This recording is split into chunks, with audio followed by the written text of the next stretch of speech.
Spiral,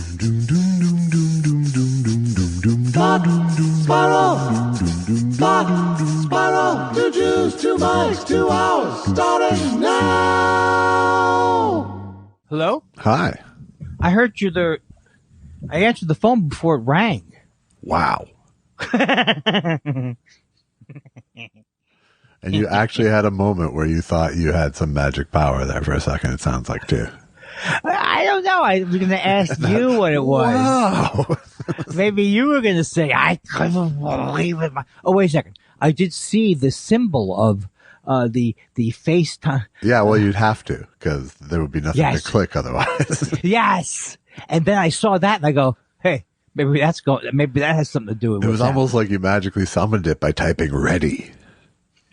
Yeah, but you know what happened was I typed ready, and then I realized I was not ready. Oh, shit. Because I didn't have my headset.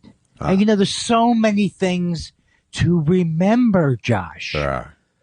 For example, I'll go through the list. The microphone, the computer, the headset. Things a podcast might need.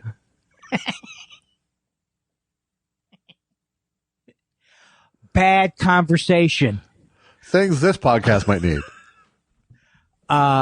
People's emotional, too much emotion. Oh, damn it. Oh, we could have had the best bit of all Things time. no one needs.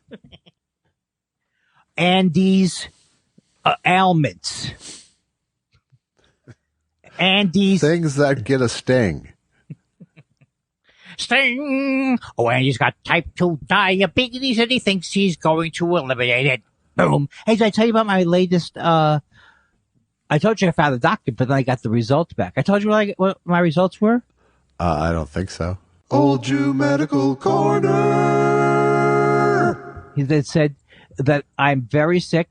I went for a second opinion. He said, you're all so ugly. Ba, ba, ba, ba, ba. No, so after a few months, okay, I went to my the doctor I no longer see about 3 months ago, and then I started taking the. This is the specious endocrinologist we spoke of. We haven't said her name, right? I don't think so.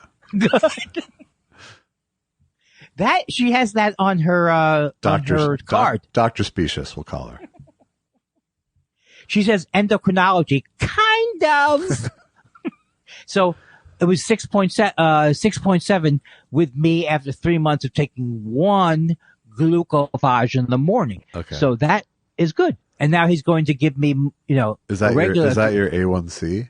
Yes, 6.7 is the A1C. Right. So it's going down and with very little glucophage. That's good. And no Coca-Cola. Right. No, I decided to use no Coca-Cola during this. Josh, I still can't believe during this, meaning the rest of your life period. Yes. Okay. I still. It's like it's like there should be a sign, a dunce. I should have worn a sign saying I'm stupid when I would be delightfully walking through World Market. Oh, look at this candy from Brazil.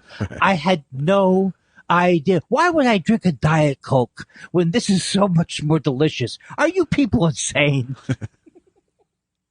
I just, for some reason, didn't buy into it. Yeah.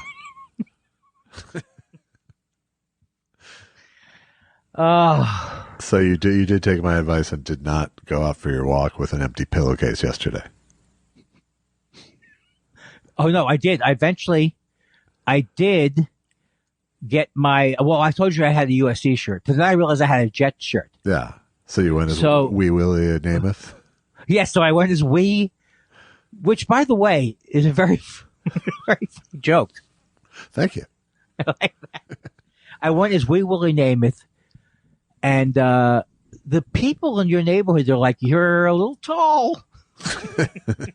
I'm one of the shortest of my friends.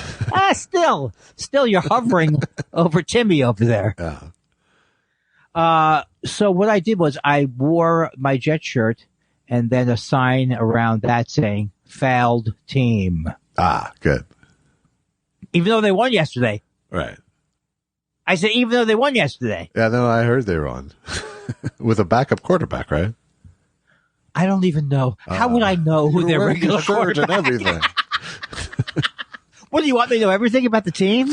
I can barely watch them. I'm going to be watching. I want to tell all the listeners, although they won't be able to hear this, Thursday night, the Jets are going to be on TV. Wow. How exciting Yes. for everybody.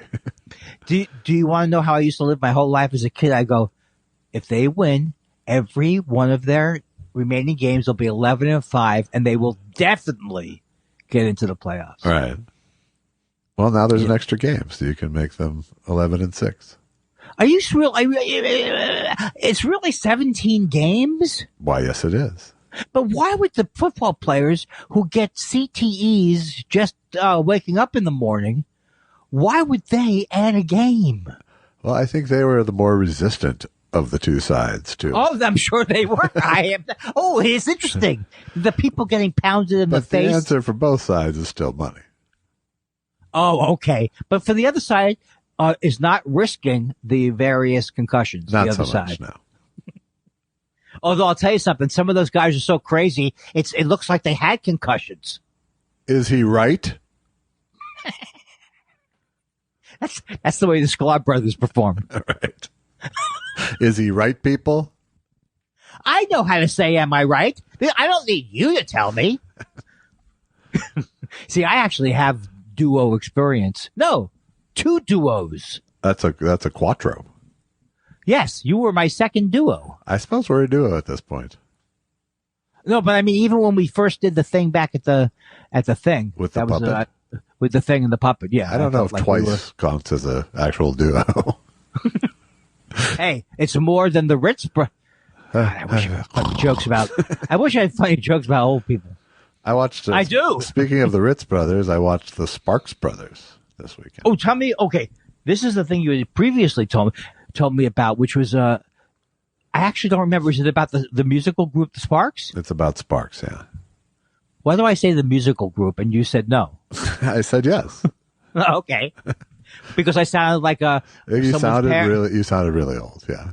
Yes, and now you kids have a combo? And it's Sparks, not the Sparks.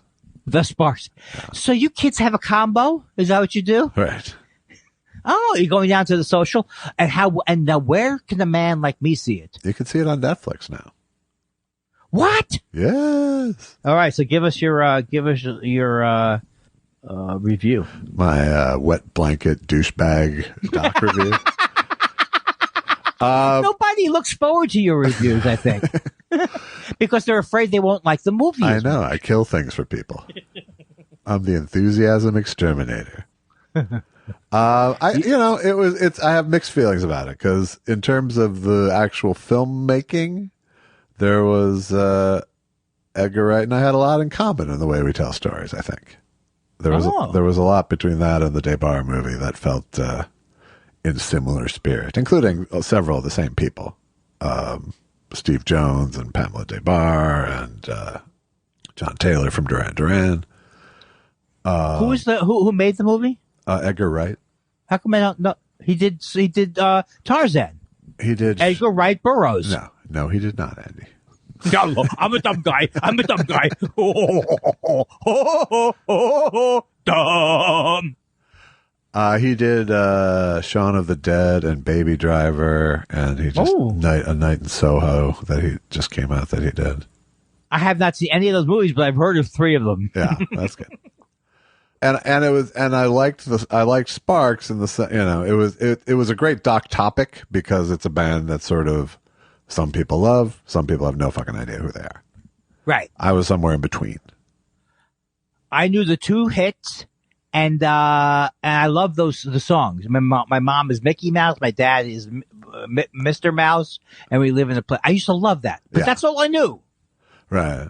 Mickey Mouse in my heart is Minnie. Yeah. And I used to love his. Which I don't even think they had that song in the movie. Oh my God. How old is the guy? Are they brothers? They're brothers, yeah. Okay. Because the guy who sings the song looked like he was 70 when he was back then in the 80s. Yeah. Not 70, but just like an older, he's Russell and the Hitler mustache guy is Ron. Yeah, and they like a snidely whiplash. No, not Hitler. Yeah, right. No, Hitler. Yeah. And did they, okay, so give me a little bit of their background so I don't have to see. Well, maybe I will see this. You should see it. Yeah. The problem is it's too long for the amount of story, like my common complaint. Right. And that's complicated by the fact that there's very little in the doc about them as people, really. They're clearly, they're like one notch away from being in character. Oh, okay. But it's it's like a 2-hour plus doc, but there's no, like, they remain the same. They're essentially the same people throughout the whole movie. Their music changes, their record deal changes, the way that people react to their music changes, but they're like the same, And so that becomes a little bit of then there was this album, and then there was this album, and then there was this album, Which I wouldn't mind that one, probably. Yeah, I mean, it's not painful, and and it's jaunty the way it's told, but there's just, there's a lot of repetition in terms of people's sentiments about the band, because the sentiment is kind of, they're unique. Are they still together? Yeah, they still do, and that's it's just the two brothers. It's just the two brothers. I mean, how could they break up? They've had bands along. Well, every other fucking brother has broken up. The Kings, the Everly Brothers, the fucking Oasis, you name it. Brother Rock is not a common forever thing. Now, I know this makes me stupid. It's Phil Everly and Don Everly. Yeah. Okay, they were actually brothers. Correct. Okay, I should have known that, and I love their music, so obviously there's a lot of missing pieces. But did they end up getting along okay, or no? They broke up in the 70s, and then I think financial realities brought them back together. I heard one time I saw them play when I saw Simon and Garfunkel. They brought out the Everly Brothers sort of mid-set to do a mini set. I bet it was great. It was. What was I going to tell you? Though I feel like the concept of family sibling harmony way overblown, way over. Right. What do you mean that siblings don't necessarily have to get along? No, I mean actual musically. There's a sort of old kind of almost cliched thing of when siblings sing together. There's nothing sweeter than family harmony, sibling harmony, as if Right. There's a genetic thing that makes it's from heaven. It's from heaven. Exactly. Well, I read that was some book, whatever, and someone said, and I don't know what the book is, but Crosby, Stills, and Nash, and they were not related. But when they first sung together, they really were like floored. Yeah, everyone was floored. So that's the kind of thing that does happen, but not in the same family, right? Necessarily, right. Oh, God, thanks for setting that straight. I don't like myself. I don't like this guy. I don't like him. But the thing about the Sparks, just in terms of my own reaction, is if I liked their music one notch better, I would have fucking loved them. That's because true, they're all about being funny. They're dripping with whimsy. The Jewish guy doing the Hitler mustache is neither here nor there to me, but their Jewishness seems neither here nor there to them. So, but wait, which way? Wait, they're both Jewish? Yes. The Sparks. Stop saying the Sparks. That's not their last name. Oh, well, okay. Okay, what is their last name? Mael, M-A-E-L. Who? M-A-E-L, Grandpa. M-A-E-L. Who? What? Meow? I have a vacuum cleaner, the same name. And they don't talk about their Jewishness at all in the doc, but when I saw that their parents were named Meyer and Miriam, I had to look it up, and sure enough, nobody comes off more Jewish than me. It made them sort of more Coen Brothers to me almost. Once I put them in that context, But there are certain even the Coen Brothers are now separate doing shit. But I think it's a magical thing that the sibling harmony thing, in the way you misunderstood it when I said it, is more interesting in a way. To me, the actual ability of two people to just sort of work together that long because they sort of genetically tolerate each other, right, is an interesting thing. It's interesting even more so, I think, with directing a movie together, which a few brothers have done, the Maisel brothers and the Duplass brothers. Well, maybe they don't direct together. And the Warchowski siblings. Yeah, I mean, it is. I would say that happens a lot in families. There's, oh God, I can't say something smart. I mean, I never say something smart, but I can't say something coherent, which is that it does kind of like there are relationships in families. I wonder how many that have ended up in bands. Probably so many. Probably a lot over the years, but yeah, I would say at least famously, they don't work out that great. You saw that documentary that I liked it, but you didn't love it. Was the Imagine. It was the Cowsills, maybe? I don't think I might have seen the Cowsills one several years back.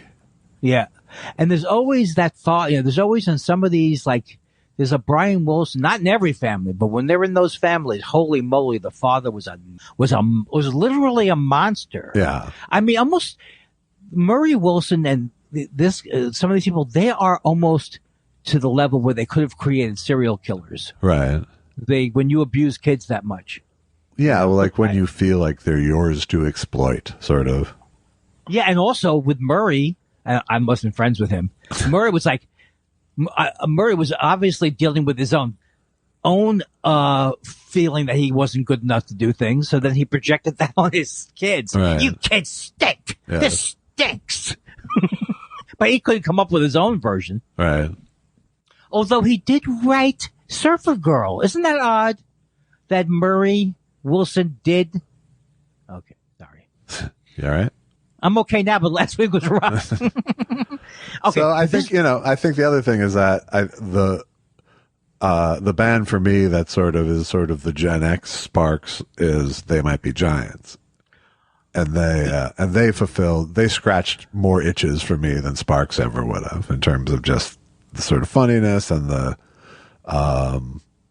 melodically, I just let their sense of what a hook is more up my alley, And they have a lot more songs and things like too, right? I mean, output. I don't think the Sparks has been prolific. Well, that's what I don't know. This is my life is stuck on. You saw this MTV video of the 80s, right. and I saw them frozen. Since you walked away, they must have too. Yeah. Well, the other thing was I could never really figure. Those guys are truly funny, right? Is it two guys? It's just two guys. And they both funny? They're funny in that private, like there's a sort of sense that they're always trying to have a private joke on you. Yeah. Yes, which sometimes can be funny. Yeah, I mean, there's a bit of smirkiness to their humor that wears, I would say. Right. But I don't know. I think in the context of rock and roll, it's more tolerable than if they were that way in comedy. You know what I mean? Oh, absolutely, absolutely. Because then you're looking forward to the comedy, right? When it's a musical group. But I would say, I have a lot of respect for them just for making a lot of work and having their own aesthetic and sticking to it regardless of what's happening. And, work ethic is always cool to me. But I just don't like their music enough to get fully on board as a real fan, I think. Yeah, that's the problem is if they how many songs do they have that are the quality of the Mickey Mouse song? Do they talk about writing the song for Bookworm? No, they did not. You know what I'm talking about, right? Is it the with books, that one? No, they replaced it. They replaced it. I guess you don't listen to Michael Silverblatt. I do not know. I'm Michael Silverblatt. Welcome to book. I believe that in chapter 5, you tell. He really goes into it. He reads the books. It. Yeah. He reads the books. He does. And the second half of that to you is, so you don't have to. No. Yeah. He's very smart and very bright and is smart and bright the same thing? I don't know. I'm too stupid to know. I think there's enough distinction to have it not be totally redundant. Yeah. And he's, I like the things he has to say, but he has a voice not for radio. Yeah. I don't know. I don't understand. Where does that voice come from? Through the nose? Into the head? It's adenoidal. Adenoidal. You would have thought that would be more popular with George Harrison singing "Listen, Listen." No? No. Why do you I happen to do some research outside of the podcast, and you're wrong. The place where he's more adenoidal, I would say, on Let It Be than the example you're using. He doesn't sing "Let It Be." Not the song "Let It Be," the album "Let It Be." Oh, okay. Oh my God. Oh my Because God. you're sweet and lovely girl. I love you. Oh, that's right. That's him? Yeah. How come, don't you think that all I listened to were the Beatles? Don't you think I should have been able to tell the difference between their voices? Maybe. I mean, I can tell when, what would you think? Would you sang with the bing and the schmecky did boom? That's Ringo. But Paul McCartney was, Paul McCartney was always writing songs about, there's a guy on Penny Lane with a barber shop. Yeah, he's always writing that song about Penny Lane. He's always writing. Always writing that Penny Lane song over and over. Every song has this line in it. With every head he's had the pleasure to know. Every song. Everyone. I did love as a kid, not first generation, but I was alive when they started. I loved all of the British words. Oh my God, lorries. Yeah. It was great over there. The Mac. The Mac. The Mac the banker never wears. Yeah. What is he saying? In the pouring rain, if you can't wear a Mac in the pouring rain. And I just loved everything about it. And I also was obsessed with Mal Evans' Supply Tea and Sympathy on one of their albums. And I just could get that out of my head. I thought the Beatles. Sparks couldn't either. They moved to England basically to become a British band. Oh, and where were they originally? I want to say they were born in Pasadena. I think Pacific Palisades is where they grew up. Oh, does that mean that their parents had money, or not necessarily back in those days? Their parents had some money. Oh, now I'm beginning to see how Sparks was able Sparks fly. Now I can see how they were able to spend 30 years with a suit that's too big, looking like Hitler. But the name came from Todd Rundgren, who pitched them the Sparks Brothers to be a pun on the Marx Brothers. And that's what I liked. And they wanted nothing to do with that, so they just went with Sparks. That is not a bad name. But that's why the movie is called The Sparks Brothers. Oh, that's so good. Well, I'm going to watch this. I'll tell you something, because I realize that I love the true crime, but I really like biographies more than watching Buried in the Backyard extras.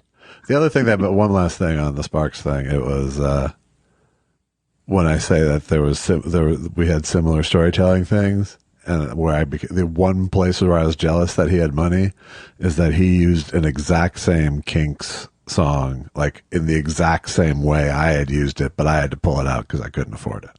Oh, that's gotta sting. It stung a little bit, yeah. Was it Lola? No, it was David Watts. I remember that song. I would know it if I heard it. Maybe, who knows? I wish I could be like David Watts. And then the bridge is, I wish I could be like, that one. Yeah, I don't remember that one, but don't go by me because I'm bad. Do you, would you say they weren't underrated because they had a lot, maybe. I don't believe in underrated. That's true. That was something Michael DeBar beat out of me as a concept, because he has a violent reaction to underrated as a thing. Yes. Yes. Yeah, it probably should be eliminated from the language. Yeah. No, I mean, they certainly were more successful in Europe than here. But it seems like they've always had at least some level of living, supporting audience. Right. Right. Like, it seems like if they needed to go on the road, they could fill theaters at least. But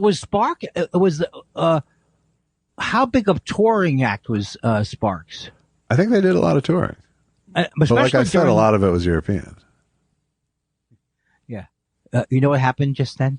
Yeah. I had no idea what you were talking about again. Okay. Well, maybe we should move on to a new topic for you to forget. I know, no, but here's the thing. I don't want the takeaway to be, don't think I can take more of it. And I'm going to tell you something right now. If I do get Parkinson's, which is my new thing I think I might have, and you didn't warn me that forgetting what you said the second after, then you, my friend, and because of you, I didn't take all the great Parkinson's drugs that are out there. Yeah. They'll be hell to pay. I'm sorry. Why was it that I caused you not to take Parkinson's medicine? I don't know the through line always of my hilarious bits. Wow, this could be my fault. You know how you do my comedy? I'll certainly take. I'll take the hit if you can really sway me. Here's my comedy recipe: throw in a little anger, throw in some exaggerated words, make it an annoying timbre to your voice, and that's it. That's how you do the Kindler. There you go. Oh, so the point that I was going to make when I interrupt, you have to throw in some leaning as well. By the way, you guys would always encourage underrate the leaning in. Right, but you guys encourage that, and now I have a problem with my SI. Yeah. What's that? What is that? I don't know. Sacroiliac. Susan thinks it's my sacroiliac. My sacroiliac. Yeah. The left side in the back. Yeah. Is bothering me, and I think it's from leaning in. I think it's from fucking pogoing. Oh. Oh, here's the other thing I want to talk to you about. I don't know that we'll ever perform in the club again. No. I'm not ready yet. I know you're going this Friday. I am. And how are you feeling about your upcoming nuptials? I know that's not the right word. No, it's not at all. But I don't know. I'm feeling a little weird about it. I'm feeling a little apprehensive about the proximity thing, for sure. And certainly I'm feeling a little like I'm flying. Wait, what proximity? What proximity to other people that will take place. Oh, gotcha. Okay. I thought that's what it meant. Yeah. Yes. The being in a basement with people, that thing. Right. Not the plane so much? And trying to make them expectorate in my direction. Yeah, because there's so much fluids involved in comedy that you never think about. There's more aerosols than you'd think, too. Yeah. Yeah. Have you spent lunch with me? I have. Behind a shield.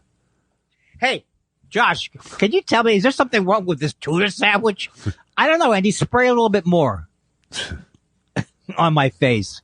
All right, I interrupted you, so you were a little bit a little apprehensive. Worried. I'm certainly apprehensive, but I'm also like, this is life now. Yeah. And that's the difference between me and you. I'm ready to, I don't know how I'm going to, I don't have a plan yet, wealthy brother. Yeah. I don't know how I'm going to make money if I decide never to. My brother's loaded. So who knows what's going to happen? Money from him. But I'm really, like, I have a gig now that's booked in Lincoln. Yeah. In June. I get $2,000 plus air and everything. Does that sound like something you'd want to play around with your proximity? How many shows is it? It's like 2 nights of shows. In Lincoln. Yeah. This isn't like I'm pretending as if I used to have a really great road schedule. Right. It's not like my usual. Right. Well, do you like the club? You've been there before, if I recall. It was fun. It was a lot of fun. Yeah. I just think we don't know what's going to happen in June. That's it. Because I took the gig on the basis that I could back out like a couple of months before. Yeah. Have you gotten your booster yet? Yes. Okay, good. And I had a bad reaction to my booster. Yeah. Comedy? It seemed like everything I was saying the next couple of days were hacky. I got the classic symptoms from somebody. In other words, like I got chills and 102 fever. Yeah. Do you get that at all? I got some chills and I didn't take my temperature, but probably had a fever. Yeah, and Allison got she got whacked when she got her booster. And not the original ones? She got a little whacked of the original ones too. Yeah. And some people say that means your immune system is working very well. Yeah. Like people tell me that. Not interesting people, but yeah. No, the same people who tell you that Frankenstein is not the monster. Right. The monster is the person who points that out. Oh my God. That could be the best joke ever. Joseph Scrimshaw. Joseph Scrimshaw. Yes. How come I know him? He's a comedy. He's a comedian. Yes, he's a comedy. Is he a comedian? He's a comedy. But what is he? Is he on his own? Yeah, I think because we've talked about that joke 30 times over the last 4 years, and I've remembered to credit him each time. Does he still perform? I believe so, as much as anybody does. And he's in Minnesota? No, he's here in Los Angeles.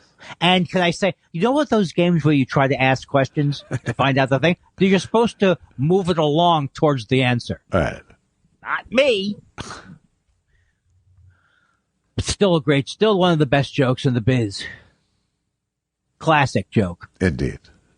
Okay, stop it, Andy. No, we're good. We're halfway through now. I know that we're halfway through, and I know that I'm doing reasonably well, but you know, I have a nurse here during the show. That's good. Just keeps giving me like, no, you're fine. Like that. She does during the show. No. I go, but it's going off the tracks. Nothing to do with your health. I loved your little tirade about walking the bases loaded last night, just because it was a perfect burst of blowhardy. Oh, you know what? And it was blowhardy, knowing you knew I knew I was blowhardy. I did, right? Yes. I don't even know if my point was proper. No, it just seems that way to me. You were just trying to be that guy, which I kind of liked. It was funny. Well, I was trying to be that guy, but I was also reacting to the fact that I do believe I've seen that most of my life, and it never worked, and almost never works, where you load the bases in a very dangerous situation. The pitcher's already nervous. Yeah, but that actually, I think it actually takes pressure off of him. That's the point of it. Not if he's not if he's a control pitcher.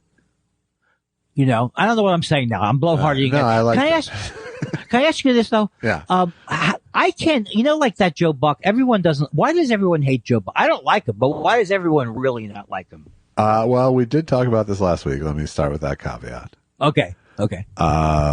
I don't know. I don't exactly. Well, I do know, because he sounds like Ted Baxter almost. But yeah, genetically, if you think of the Joe Buck Sr., it's pretty close to the same sort of bombast. Oh, I think it was Jack Buck. Jack Buck, thank you. Yeah. Oh, I always think of these people's fathers as being like saints, and somehow, because he comes off a little bit like a jerk, Joe Buck. Yeah. Not the dad. Well, the dad was like greatest generation baseball announcer guy, Yeah. The dad was an authority figure. This guy feels like a frat boy. Yeah, he does. And I don't know why I got into the Joe Buck thing. I had something to say, but I forgot. But but nonetheless, I don't have the same visceral reaction to him that you do. Oh, and my question is, many do, I see. How can you tell? And now this is a defect of myself, but when they go, I can sometimes see when they breaking ball. I cannot identify the pitches. Yeah. Can you? Well, yeah, kind of. I know a fastball is a fastball, but what is a changeup? To me, if I threw a changeup, it means I would lob the ball to the plate. Right. Lob it. But they're not. Their changeup means it's a changeup from their rotation, right? No, it's a changeup in speed. Speed, right? It is. If you're a pitcher and your fastball is at let's say a 98 mile an hour fastball, a changeup is a pitch that looks like coming out of the hand. It looks like it's a fastball, but it's thrown at like 82 miles an hour. Yeah, but you see, how do you do that? You're throwing your hand. Well, you start by being a professional baseball player. No. That sounds too easy. Yes. That sounds like a cop-out. No, I have to say, it eludes me. I was one of the best athletes in my class. No, I wasn't. But I wasn't even that. But it does elude me how complicated, not complicated, but sophisticated this game is. They never used to have shifts back when I was a kid, right? Shifting the whole team to one area. No. And then they say, well, that guy could defeat it if he just goes the other way. Right. Well, why doesn't he go the other way every goddamn time? Because he can't. He can't, yes. And they've looked at the statistics and analyzed them and went, the chances he's going to put it over there are much worse than the chances of us looking like assholes. I have never hit a home run, though. Have you? I have, yeah. And how does it feel? It feels pretty goddamn good. Was that with a baseball? I hit a grand slam in softball, and I hit a single, empty based home run in Little League. Did people go crazy? No, well, they it's the kids did. There's 30 people there. Because that's really what I would like to, because my dad, I was realizing this. I think we've talked about this many times before, maybe, but my dad never taught me. I mean, we would go out and flip the old apple in the backyard. Yeah. And that was fun. But he never said how to hit or anything. My dad was a little bit blowhardy in all areas. So he would teach you what he knew as if it was all to know sometimes. But he wasn't, there was no pressure on us to be good at any of that shit from my father, Did you enjoy him? I mean, I wanted the help is the point I'm saying. I didn't get the help. I kind of did. I mean, I was lucky enough to have a best friend that was 2 doors away. Oh, yeah. So. And Craig Smith, so I always had someone to, and Craig was like super coordinated, skinny, fast, so I had to sort of keep up with him. Right. I think, so I ended up like a very coordinated, slow, fat kid. And yes. and some sport. I'm not agreeing with you. That's okay. I mean, you don't have to because it's just a fact. So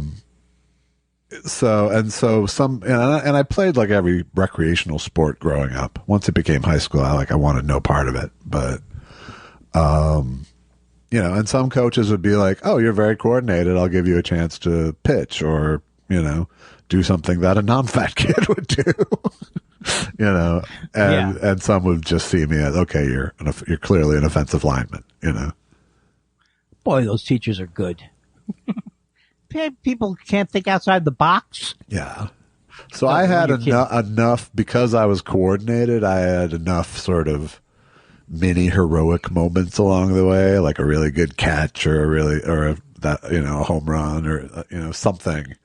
Yeah. That sports held some pull to me. Yeah. Well, I don't. But when I got to the age where pursuing sports would require a measure of discipline in any way, it was over for me. Well, I did want to get tackled. I really wanted to be a professional football player when I was 10. Yeah. But once people started getting, we used to tackle each other, right? You did that one too, right? Yeah. Well, I had an older brother who was willing to beat the fuck out of me. So. No, but did you also have 3-on-3 games and stuff? Yeah. When we could rustle it up. Yeah. So, I don't know what my point was there. Sorry. You wanted to be a professional football player. Right, but then you ended up being a professional football.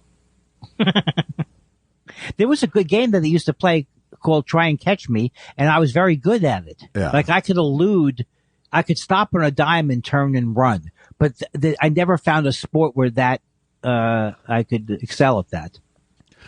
Yeah, I'm sure you were fast and elusive, whereas I could have 4 or 5 kids hanging off me without going down.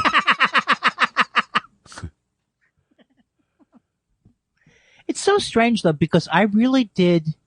I fantasized. Which, a lot by the way, we called that game, unfortunately, Smear the Queer. Well, no, we don't do it now. No, but I'm just saying the 70s convention was that, and I'm confessing to that. Really. Luckily, you picked a word that is now still fine to use, but not the way you were using it. Not when you describe a game as a hate crime. No. But the thing is, I did a lot of fantasy as a kid. I really my parents told me I was always in the backyard. I mean, I really was, saying, and Willie Mays comes up to bat or Andy Mays comes. I mean, I really thought that was the only thing I wanted to do. And well, it fits in with an entire lifetime of delusions of grandeur. Do you think kids in general all feel that way? Absolutely. Like they're going to be a star, right? They're going to be like a sports star. I think so. I mean, why make yourself a utility infielder in your fantasy? I'm aware. I am aware that I missed one of your jokes. It was delusions of grandeur. Oh yeah. And what was the joke there? That was defining your life as such. And that always makes me think of that. I'm also implies that I'm short. No, I don't think so. It's not implied in delusions of grandeur. There's plenty of tall people with delusions of grandeur. So all kids go through that, but then also like Donald Trump is the perfect example who actually achieved grandeur and still had further delusions of grandeur. Well, that's what happens when you know deep down that you're nothing. That you're shit. Yes. Well, I think he does know deep down that he's shit because that's the way his family thinks about everybody else. Right. So there's no way that he wouldn't have that feeling about himself.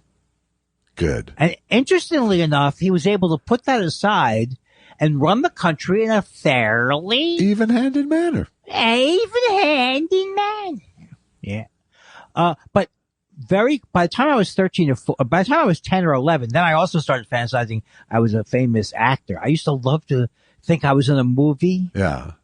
And you know how like in movies from my time period, the 70s or whatever, where there was a lot of scenes of like people just looking like disconsolate. Yeah. That's what I would work on as a kid. Yeah. Walking down the street. Kicking things. So, and what happened? I ended up being one of the world's most famous actors. It's true. What did you think about, what's your take? Do you have any take on the Alec Baldwin thing? Well, I feel bad that it's the Alec Baldwin thing. Yeah, of course. Right. I think, it's put me in the unenviable position of feeling bad for Alec Baldwin. Yeah. Yeah. Which I don't like to be there, but I certainly don't think it was his fucking fault. No. But I think there are people at fault, Yeah. And it shouldn't have ever happened past the Brandon Lee thing. Nothing like that should ever have happened again. But I guess it just does. And it's been 30 years. It's not like it happens every week, Right, but then I thought I heard you can't bring live ammunition. You're not supposed to. There's not supposed to be live ammo on the set. Yeah. But it's rural fucking Arizona or New Mexico, so. My only experience was I enjoyed caps as a kid. Yeah. Did you like them? I was just like trying to get on board with you figuring out a way to attach yourself to the story. Oh, no. I just started to smell. I used to love the smell. I did too. I used to fucking hit him with a hammer. I didn't bother. You cut out the middleman. I did not bother with the stupid gun. And then once in a while you'd hit too many and your ears would ring for a day and a half. And I still do not understand why I was into fireworks. I remember that I've told you this before that when I finally stopped doing it is when like a middle-aged man was almost crying. Yeah. When you just do it, why? And I walked down, look at that asshole. And I walked away like, what the fuck is happening? I feel like do all little kids want to be criminals at one point? No, I think you want to ride the line. You want to you want to test the boundaries. My dad was more into fireworks than I ever was. He loved that shit. I was never a big enthusiast, really. Oh God, I was because it just called so much attention to yourself doing it. Do you remember Black Cats? Yeah. So they were like firecrackers, and I just remember collecting them and the smell. I go, oh, this is so great. I had a great Black Cat t-shirt for years that is one of those t-shirts that I don't know what the fate of it was. Yeah. And I love fireworks when it's a nice show and everything. That's the difference between you and me. You're haunted by your childhood. I'm haunted by what happened to that t-shirt. Are you haunted by various things that you've lost that were talismans? Not really. Or taliswomans? No. I have a weird dichotomy of being really I don't throw things away, but it's because of laziness, not attachment. Yes. Because when I throw things away, I always feel fine about it. That's good. That means you do not. That means you are learning the Marie Kondo rules. Yeah. No, and I think, the does it give you joy thing is a pretty goddamn good barometer for anything. Absolutely. Really. I think there's a limit to that being the only barometer. Yes, of course. Well, it gives me no joy, but I can still stir things with it. Now, you're not talking about a suit. You're talking about a kitchen item, right? Yes, I was in that case, yes. But in my closet right now, I have 7 suits. Tiny suits. Jimmy O size suits, right? Yeah. It's so cute. And I don't hate them, but when I was hosting the show called The Pet Shop, right. The lady who was dressing me, the last day, everything must go, and I could buy anything I wanted for half price. Yeah. So I bought almost all these suits, and you don't need that many suits. And now they're big, they're bulky, and I need to give them away. You should. I will. I promise you that I will. And don't do Goodwill. Find one of those, helping dudes back to work kind of places. That's exactly what I didn't even think about that. If it goes to Goodwill, I'll bring things to Goodwill too, but you want this to be. If a ventriloquist calls and gives you an offer for all of them, take it. But.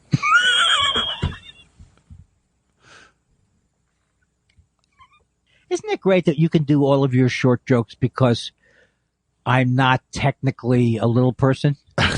Yes, it really is. It's just the cushion I need. And I often think to myself, it's so charming. It's so funny. But then when I see a guy 2 inches shorter than me, I go, oh my God, that would have been I just dodged. Well, I feel like I've dodged a bullet. The other thing that makes it especially cowardly of me is that I know that you have like this constitutional absolute aversion to fat jokes. So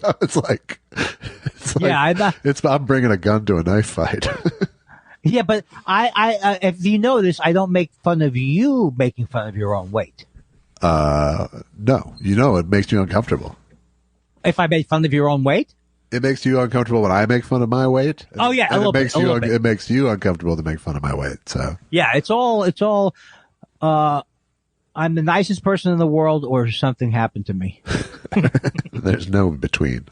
There's no in between with me. There's nothing you could say. Oh, that's just because he's a great fella. All right. It's always who would say great fella. It's always based on some previous experience. No, you know what? I'm tired of. I'm not a monster. No, Josh, you're a delight. I'm a fairly intelligent person. You're very, very, very smart. Very smart. Very smart. It still gives me joy. That's maybe why if you were a comedy duo that wasn't Mac and Jamie, but you really loved each other, then you could do the bits more than once. Right. Who are you telling you? Mom always liked you better. Because wasn't Tommy not supposed to be as bright as Dickie? In the act. That was the conceit, yeah. Yeah. Because I know it was kind of the opposite. I just in real talked to life. my friend Chris Bliss the other day, who just went to Tommy's house last week. Oh, yeah, he's been friends with them for a while, right? Yeah. Or Tommy, not Dickie. Tommy, yeah. Yeah. And how's he doing? Sounds like he's doing all right. He's got to be okay. I consider myself an expert with people's ages. Yeah. He's 75. I bet he's older. I bet you're right. 80. Maybe 80. Maybe a little maybe even a notch higher than that. They both had problems with money. Yeah. You know what? My theory is wrong. Letterman's 10 years older than me. Yeah. The Smothers Brothers are older than Letterman. Yeah, I would say it's a different generation. They were like from when I was a little kid. I can remember Tommy Smothers is 84 years old. Mm-hmm. And Dickie is actually younger than him. Okay. Yes. Contrary to the shtick. I know a lot about, I'm almost like who's the guy who writes the books about comedy now? Cliff Nesteroff. Yeah. I'm almost to that level with my encyclopedic knowledge of encyclopedias. Is that a funny joke, Josh? I found his history of comedy to be a little bit of, relying on what people told him. in interviews. But Well, here's what I'll say. I like Cliff, and I love hanging out with him, but and I think he does have a lot of information. But Fred Willard, may he rest in peace, told me that the stuff about him was not accurate in the book. Yeah. But that could be with many people's books, but still. right. It's not, you know what it is? It's probably not a field that people are looking over, like writing biographies of physicists. I'm reading a book. I might have mentioned this. I'm reading this book called Improv Nation right now. No, I don't remember you mentioning it.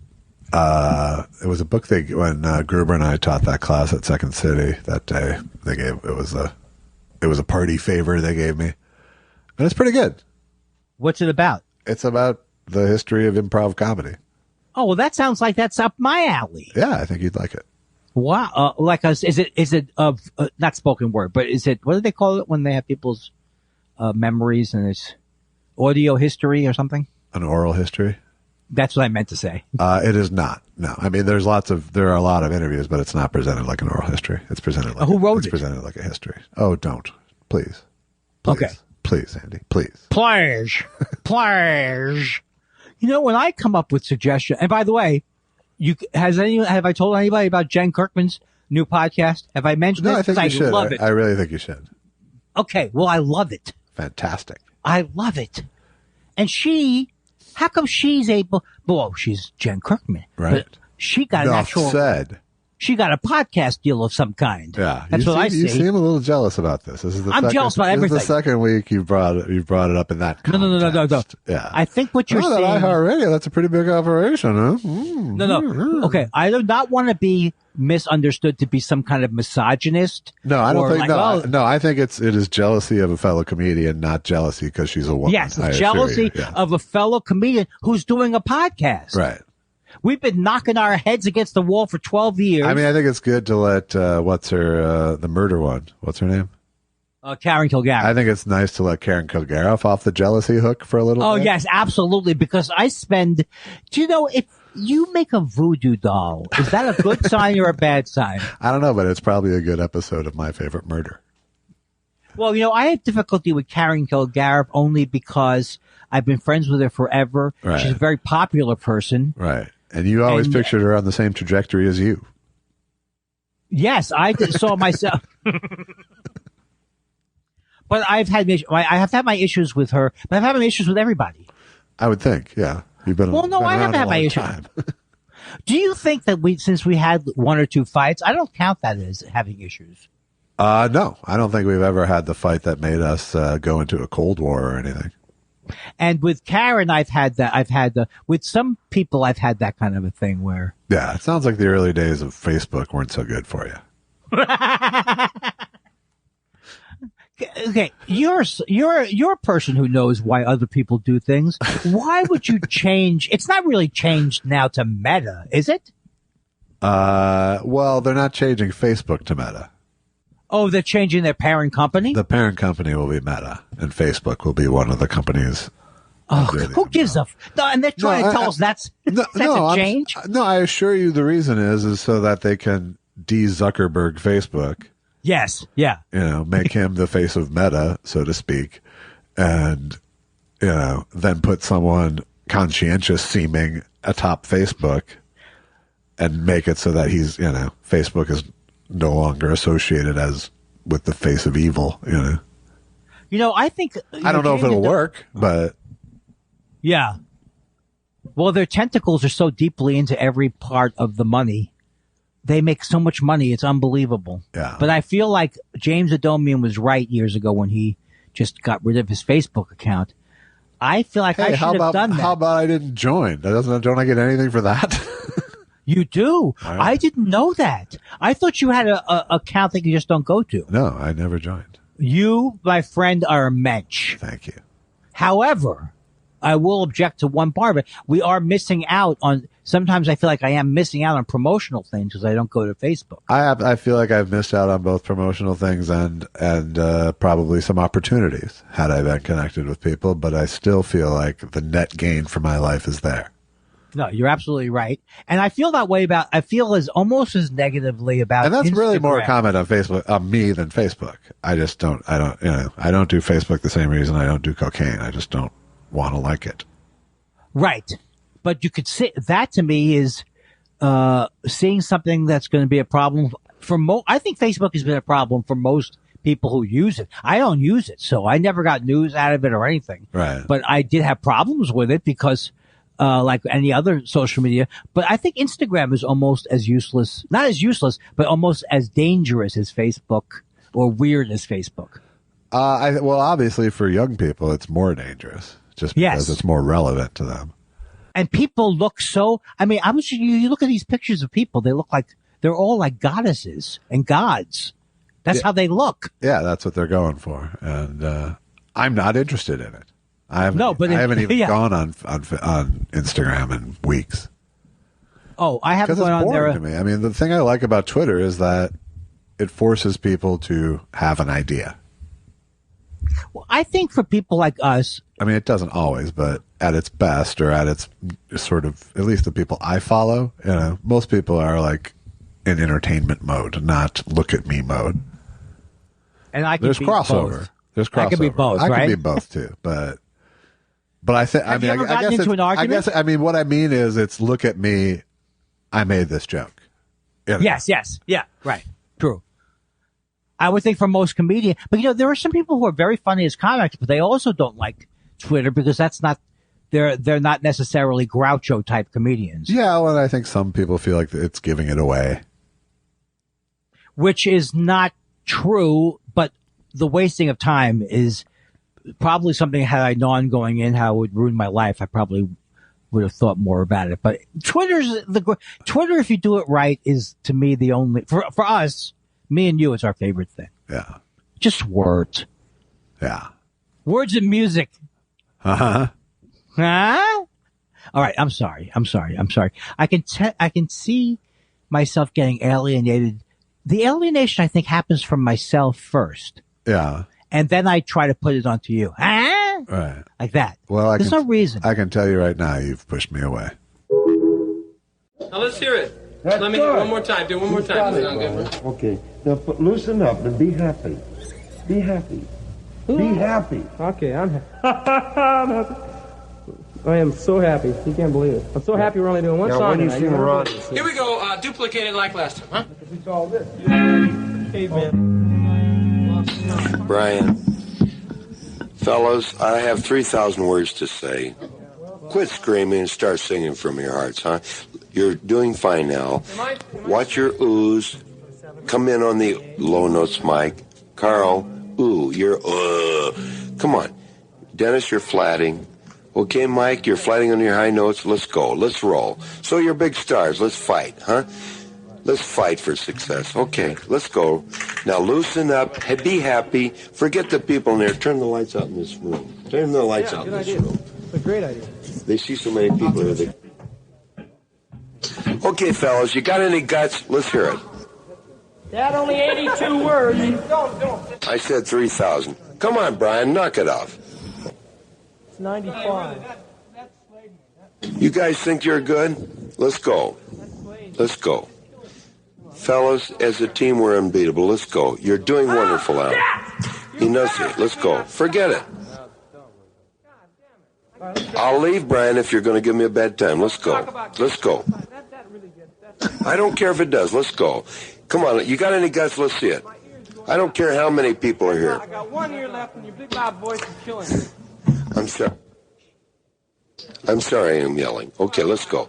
Loosen up, Al. Watch your flatting. Let's roll. Happy. Loosen it up, fellas. Come on, let's see them bells. Okay. Boys. Come on. I'm going to both. Roll it, Chuck. I can't take it. My ear. So, okay, Audrey and I leave, okay? No. All I ask is you just put the roll it, Chuck. Hand, Mike, about 500 feet away. Sorry, I forget. Something's wrong with the recorder, man. Hey, Chuck, stop it. That ain't fix the recorder, man. I wish somebody would stop it when I say... He's trying to fix the recorder. Oh. Al, come into it about 1 3/4 or 2 inches closer. Come on, Al. You're either coasting... Either sing out loud or come in 2 inches, one of the two, and enunciate. When you sing Rhonda, make it sexy and soft. Rhonda, you look so fine. Okay? Let's go. Brian, so you're Doug. Okay, let's go. Sing from your hearts.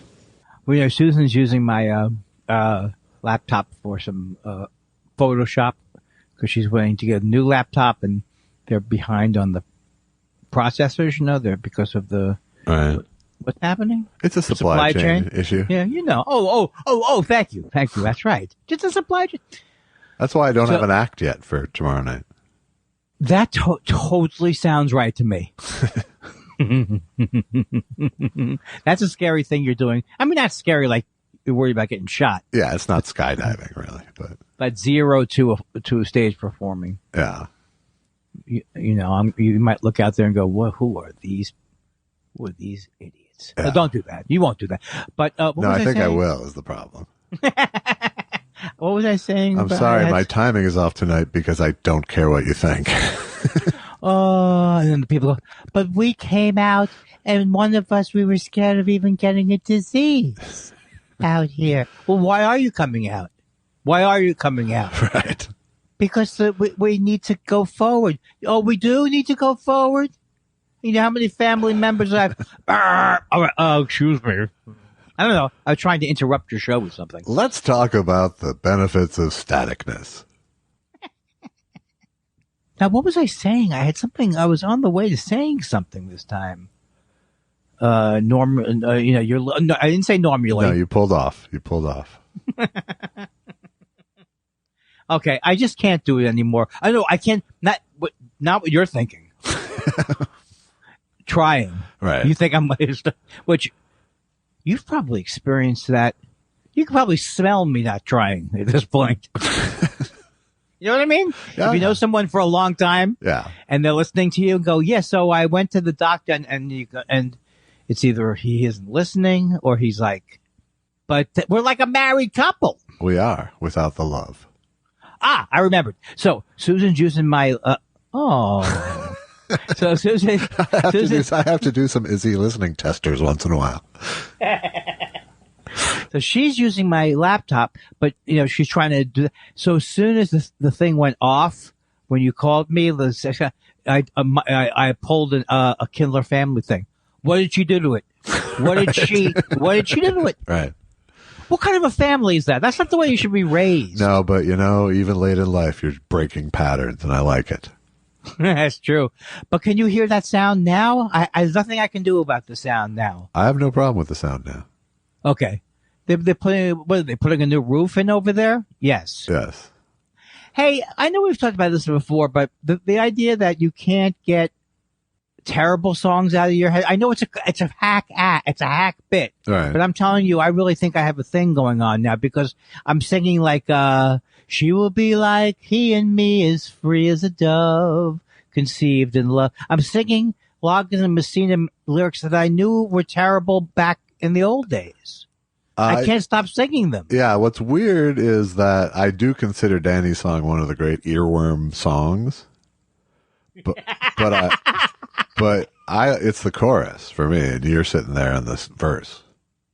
Oh, even though we ain't got money, I'm so in love with you, honey. Yeah. I'm not saying it's good. I'm saying it's not. I'm saying it gets in there like COVID. But they have but then I know we've talked about it before, but it bears repeating that. Go pull aside your long-haired bluey. I mean, that shouldn't be allowed to be a song even. Yeah. You're coming with me. Ba-boom, ba-boom, ba-boom, ba-boom. When did rock music become that lighthearted? Well, it's a complaint you're making from 1972, so I can't.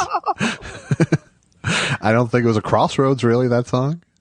Yeah, but I can't keep saying to myself, what were you thinking about myself then? How much hate can I direct at myself? I don't know. It's 50 years ago, Andy.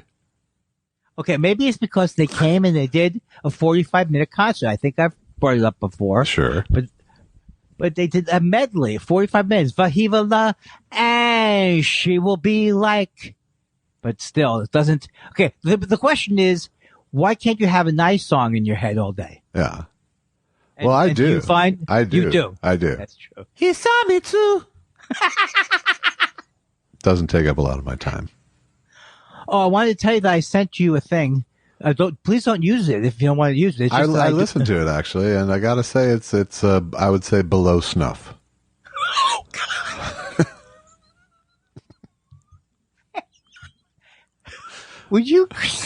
Can you please not act so excited about rejecting No, things? I wasn't. I was just being, honest is really the word.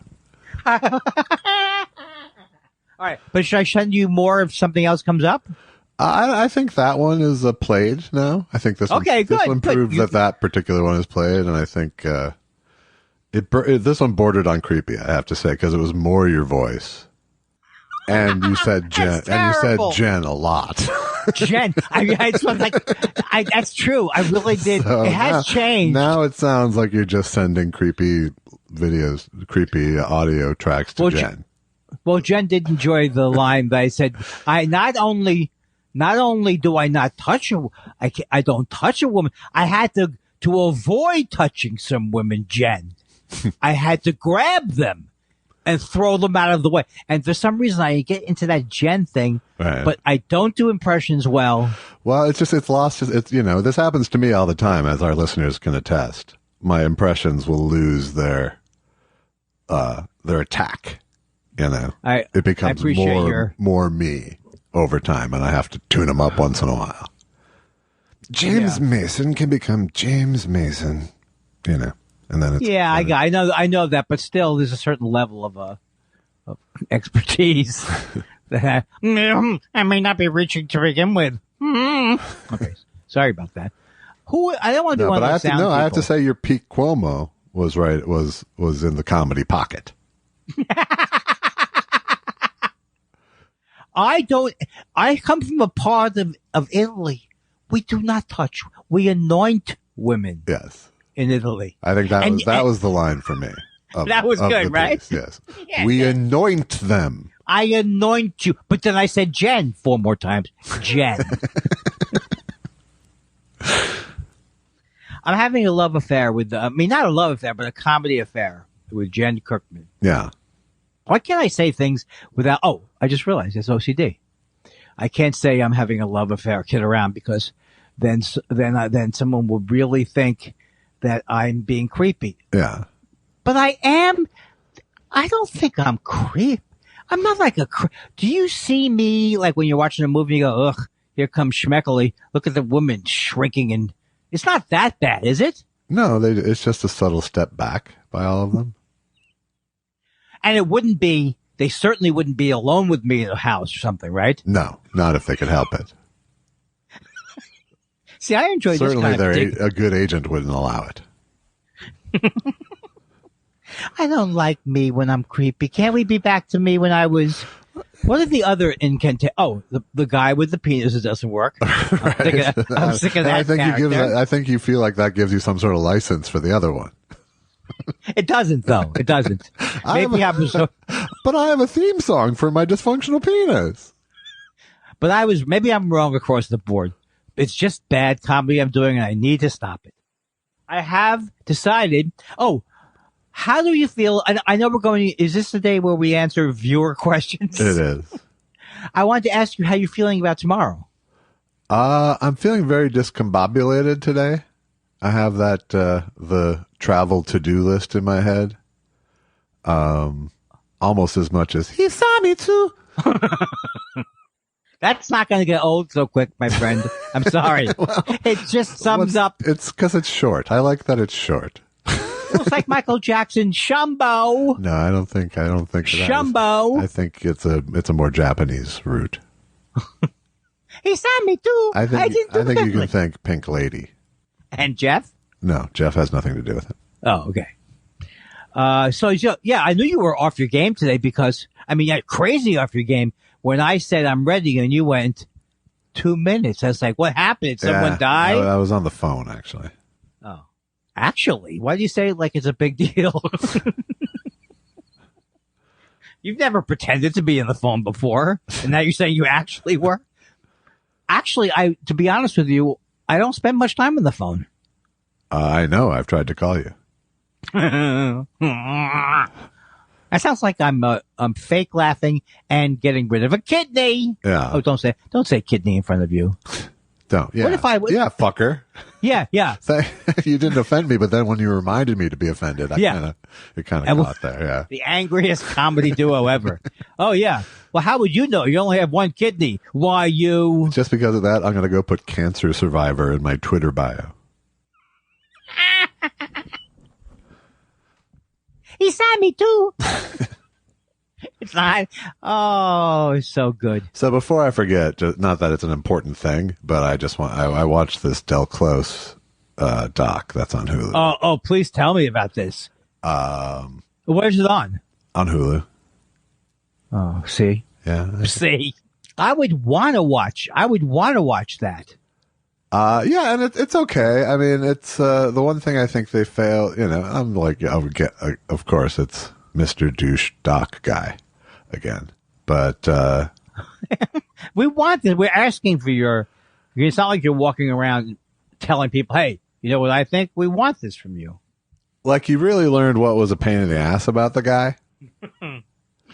And you got anecdotally that he influenced a bunch of people positively. But you did not get a sense of what it was aside from the Herald, which is this improv structure that he worked his whole career to try to perfect.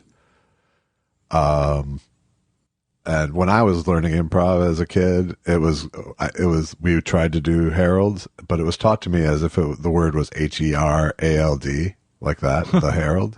But it's literally Harold, the name. Like the name Harold, yeah.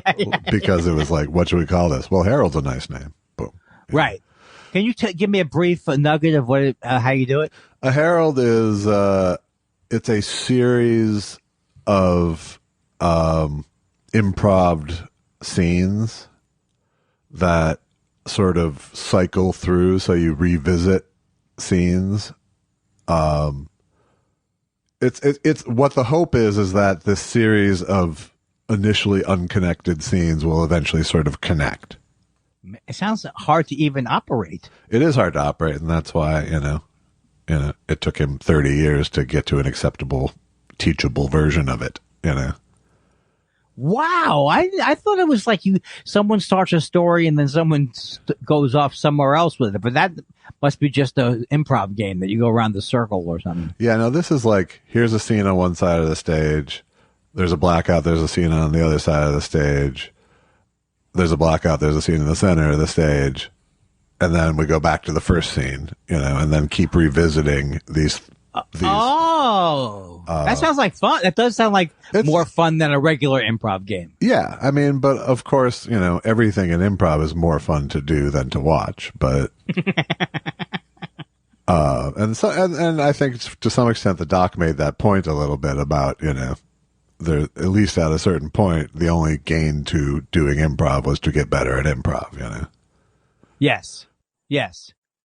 But a lot of what to me, the thing that resonated for me about Del Close is I've always been a little specious because I'm always doubtful of self-proclaimed gurus.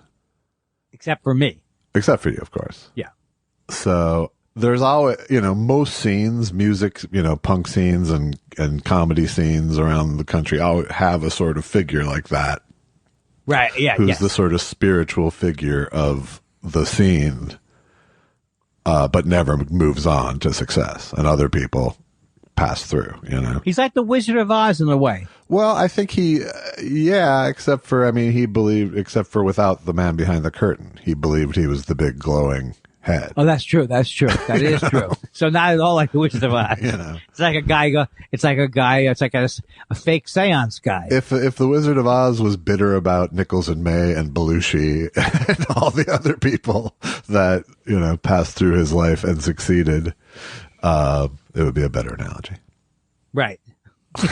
But was it also that they don't have enough interviews with him, or yeah, there's not a lot of great interview tape. I mean, the guy was a huge addict, for seemingly his adult life, and mental illness was a huge part of it too. So, without the sort of nutrition of what he was actually peddling in the movie, Yes. it was sort of all hearsay that he was special. You know, he came off more like a sort of embittered guy, who was dependent on others to keep him alive, essentially. And also, from my experiences doing theater in college and everything like that, there's a whole psychological where they do try to. I mean, I had a really great director at school, so he wasn't even trying to be, but because he had a lot of charisma, people like really looked up to him. And then if you have someone who's playing that out, like really working it, Right. you start to think like, this guy does know the answer. That's more in theater than it would be in stand-up. Well, because stand-up isn't a group thing, probably. Yeah, I think that's exactly it. But I think, but there were definitely those people in stand-up, though. Well, yeah, there's the same personalities. Well, The same personality, yeah. There's the giant, guy who always kills, but he's also a fucking addict, and he's always pushing people to be edgy or tell more truth or whatever. Yeah. Yes, but not but like Del Close couldn't act. You can see that in just his few parts that he just was he funny? Well, I get, you don't see it in the movie really, but ostensibly he was, Right. I lost my point, but That's one. Hey, that's one. yeah. How many is it now? What's the tally? 7,273 to 1. Yes. That you lost your place. Yeah. But the thing is, it's like he must have obviously, he had something going for him. Well, and I'm not saying he was without value because all of these amazing people say he had value to them, Yes. And I'm not saying, I don't think they're just buckling to the, to pressure. I think he obviously really had that impact on people to challenge themselves, and also and be more real and more present in scenes and, and listen, all these things that make for good improv and good actors in general. But yeah, he was also this fucking crazy self-indulgent dude, Yeah. And you get more of a sense of that than the comedy genius from this doc is really my point.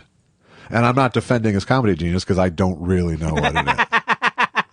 I saw a thing called, I don't know if you were done with that, but I saw a thing called Grateful Dog on Amazon Prime. That was very good. I enjoyed that. David Grisman and Jerry Garcia. Yeah. Jamming and just learning more about their friendship and stuff. Yeah.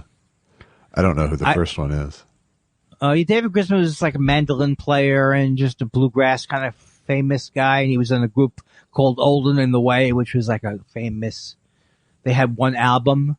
Peter Rowan was. So I'm just taking on faith they're famous then, is what you're saying.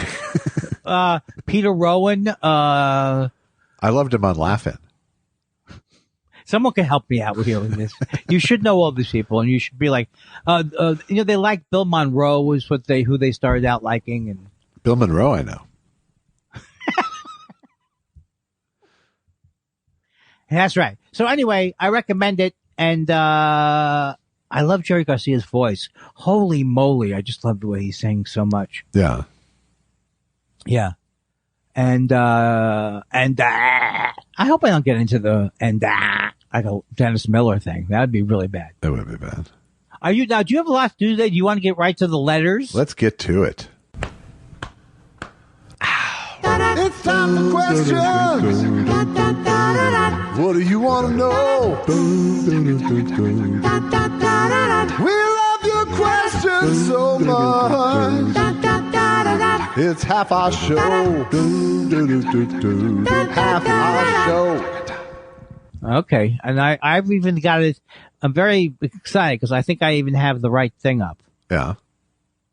Do you have? And it starts with pickles. It can start with pickles. We could go the other way today too. Oh, you mean let's do that then. Go ahead.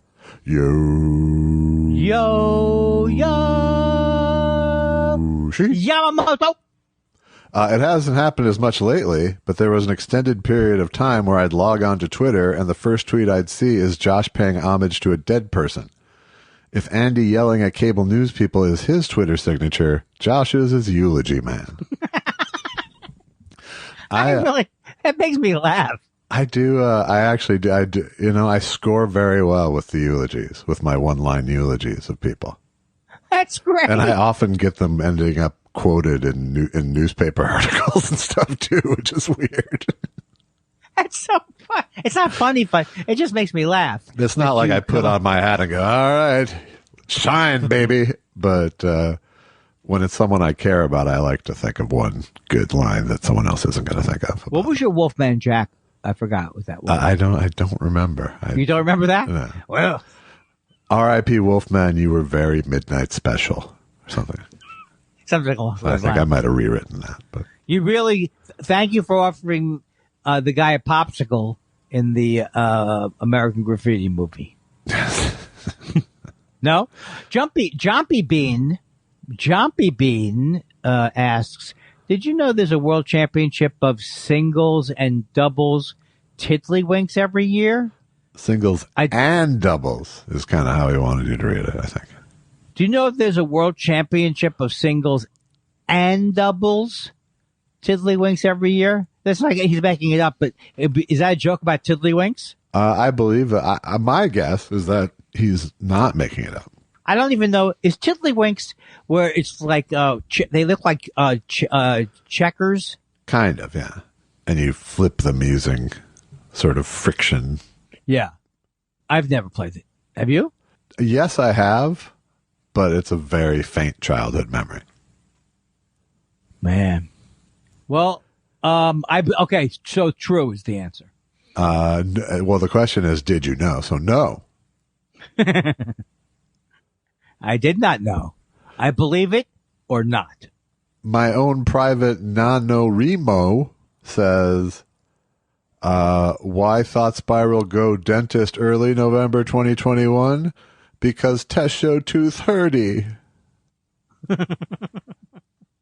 I admire the effort.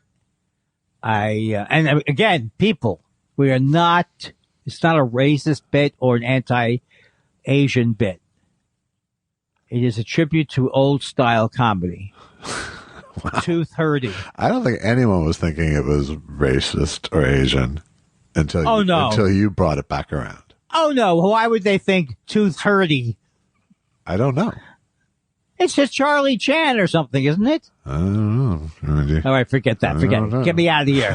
Get me out of here. That's what you're hearing. That's fine. Jimmy Calloway would like to know, hey guys, Andy's dad's advice to poets was great, especially considering it reminded me a lot of Andy's own Hack's Handbook. Acorn Tree, etc., etc. Love the show as always. Thank you, Jimmy. A couple other people talked about that. They enjoyed that. And I still am beaming in a way because I just think my father is very, very funny. I'm not going to get defensive about it. He was very funny. He's very bright and extremely intelligent man, which I never had. I never had those characteristics. No, you're very, very smart. Very smart. Indubitably. Very shockingly smart at times. Yeah. Well, like Sous Vide says, did I make it? Am I the last question? What's the deal with daylight savings time? Did not make it. Didn't make it even if we went the other way. That's right. Sunday night is daylight savings time. Actually, Saturday night, Andy.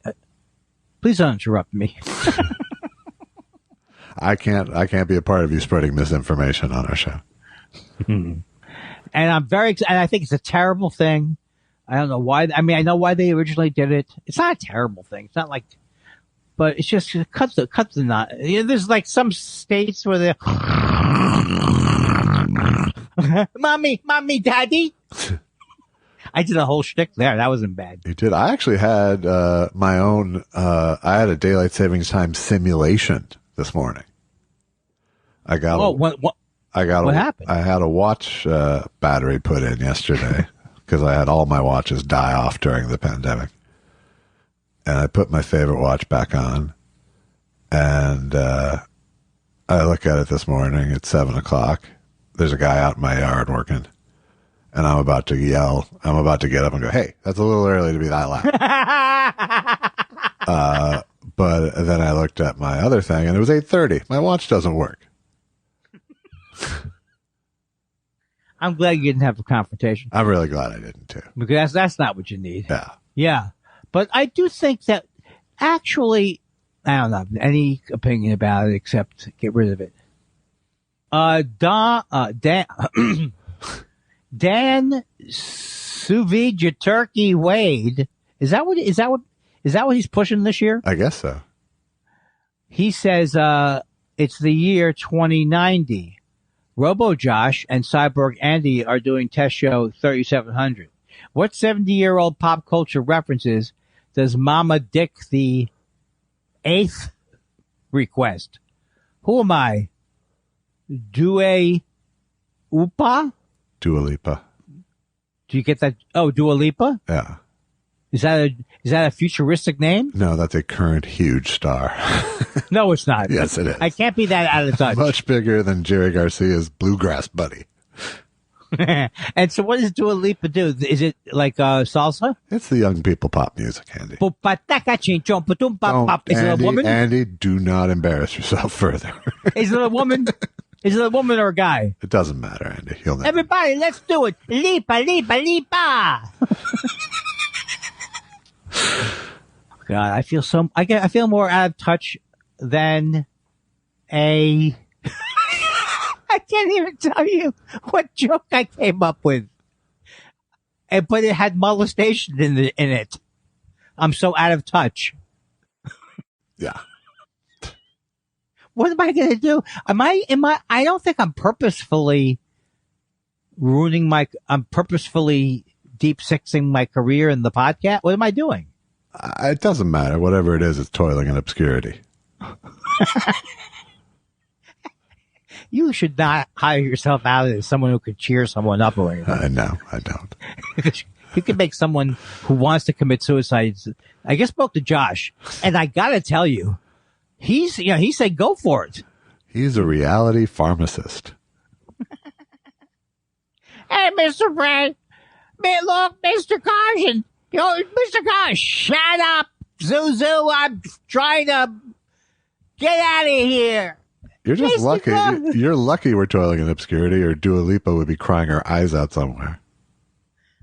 Mr. Sharkle, that's poison you're sending over to Aunt Millie's house. Get out of it. You saved my life, son. Don't have my sword, Erica, Mr. Cole. I know you feel bad about your son, but you put something bad in there. Zuzu, you don't have any goddamn talent, Zuzu. You're talentless. You're lucky if you'll get married. Is that the name of the girl? No. Okay. I mean, it's the name of another girl. It's the name of another girl. Clarence. No. That's right, Clarence. Zuzu's the That's girl. right. Zuzu's the girl in bed. I believe Janie's the girl annoying the shit out of everybody on the piano. Janie, I hate you. I hate music because of you. It is your fault that we're getting divorced. All right, I think you get the next question. This is another one of those examples of the guild coming off the impression Lily.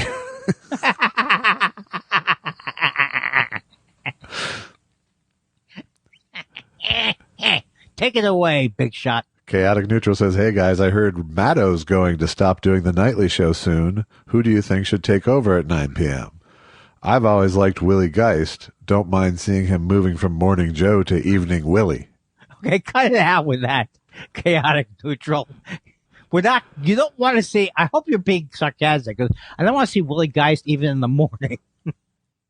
Why is Rachel Maddow leaving? This is news to me. I don't think she is, actually. I think she renewed her contract. And so it's I a gotta joke believe question. that the lure of doing the job from home easily now probably baked into that. Oh, is that what she's doing? That's my guess. Oh my God. That's the deal I got with you. Right. And look how much it's. Oh man, I didn't know that. But what if he's right? I forgot. Is Chaotic Neutral a man or a woman, or we don't know? Well, What is that profile the picture? The photo implies man. Okay. My photo implies all men. But the name implies neutral. No, chaotic neutral is a Dungeons and Dragons designation, I believe. Oh, I never knew that. Yeah. That's past my time. Like, can you explain the commercial that it's not that funny a commercial, but it's like Geico and they go, "We like the house, but there's a monster in the attic." Yeah. Is that a Muppet? And there's an animal. Yeah, as an animal. Yeah. And then who is that is that a Muppet? It's a Muppet named Animal. Is it one of the Muppets? Yes. It stinks.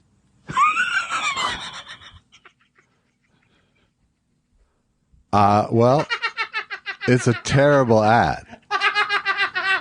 That's right. We can't blame it on the Muppet character. But it's a delightful, beloved Muppet. It seems like something I would like because there was a guy on Lou Grant named Animal. Yes, there was. So is Animal? But the Muppet came first. All right, and the animal says, "Stop it, I'm an animal. I'd like to have some food." Is that how he sounds? Eat drums! Eat drums! No, man. Beat drums. Beat drums! You know what's amazing? I will never get the Muppets. There's no way to do it. I can't transport myself and make myself 7 years younger. Yeah. It means they mean absolutely nothing. I don't understand that because you're so willing and able to act like a child in every other area of life. Remember when Tickle the Elmo was big? Yes. Who cares? Who's Elmo? Oh no, a 65-year-old man doesn't like our toy offerings.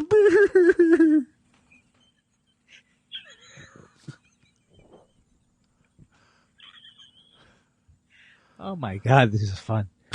Richard Cole says, "Andy, did you go to the Simon and Garfunkel reunion concert in Central Park?" I don't know if this is a trick question because I do a joke about watching the reunion concert in Central Park and my dad's friend saying that Paul Simon's okay. He's not one of those jazzed up characters in the cockamamie outfits. So I assume everyone knows that's one of my bits. Yeah, that's a fault. But I'm sure that he does not. That is a completely Richard, faulty assumption. That's right. So, no, I did not go, but I saw it on TV. Yeah. Same, and it was very important to me. That album in particular was very important to me. Cool. That's cool. And I should have seen it too because I lived near there. But not in 1981. Is that when it was? Or 82. Oh, geez. I thought it was when I still lived in New York. No. So my dad's friend said that when I went back and must have visited for the summer. It was in the summer, right? Weren't they that? It was in the summer, but I think it was 1982. Man, wow! And it was very influential too because you'd never heard of them before. I'd certainly heard of them, but they weren't, but I didn't know their music very well. Oh, wow. Do they have yeah, they still have Central Park free concerts, right? Yeah, occasionally. I just want to let you know, Josh, I've really perfected my DJ voice, 65 years old, downtown Los Angeles. Again, there's no edge to it. Come on, take these out, freshen them up. 65 years old, downtown Los Angeles. Thank you. 65 years old now. You know what, Josh? They say that you can. I'm not old. Age is just a number. But I gotta tell you, I have a pain down near where my appendix was. It feels like I'm going to die. And now, don't forget to get Wilson Phillips' T-shirt. All right, stop it. I apologize. Wilson Phillips was a new wrinkle. I apologize. I still apologize. Why don't you read M's? Why don't you save me by reading M's question? All right. M says, resisting the urge to go full drama teacher and explain why Macbeth is considered unlucky. Anyway, so glad you're back, guys. You're my mental comfort food. Much love. Well, first of all, I'm going to like that right now. But also, I kind of do want to know. I mean, I should know. It's like not knowing what a SIG alert is, right? Right. Do you know? Well, you already told us? It's a guy named Sig. No, no, the Macbeth thing. Ah. Did you tell us why? I don't know. I didn't. Oh. All right. M, you could tell me later on. I really want to know why. I can look it up. What am I? It's a Wikipedia way, I assure you. Exactly. Tom says, see, I said that just like Josh does it. Tom says, I almost started with Andy on Twitter because I'm from Boston and still like Tom Brady as a QB, not as a human, and the Pats. I'm glad I didn't for both of our sakes. I would have been joking and Andy would have been mad. I don't think I would have been. I think he would have. I would have recognized. I'm actually wasn't even mad at the person who I had an argument with. And then I'm just fooling around. And I like to say, no, I don't. I guess I really don't like Tom Brady, but I know that I'm lying. I know that my reasons are not necessarily factual, right. Although I do think Joe Namath was a better quarterback. I can't make it for the reasons like you would, like on a football level. Right. Okay. Good. Because that is not a hill you want to hobble off with Joe Namath's knees. I do think Tom Brady's overrated, but I'm probably wrong about that. It's hard to say he's overrated at this point. He's got 7 Super Bowls with 2 different teams, and he's 44 and playing well. I will say this: I just can't stand him. I think he's hard. That's fair enough. I hate him, and I hate Bill Belichick too. Yeah. So it's they're both to me horrible people, and Belichick to me is worse because he's like a crazy man. Yeah, I think Belichick's a huge asshole. Tom, it sounds like if you were hanging out with him and Giselle liked you, it'd be a nice evening. Yeah. I love you, Tom. Whose turn is it now? Is it me? It's mine, and I'm glad because it says Dave Rubin and Glenn Greenwald are making bank as former leftists turn critics of political correctness gone mad. Andy is well positioned for a similar transition. What'll it take to start decrying the cancellation of Chappelle and earn those fat R right-wing cameo stacks? R-wing is what he said.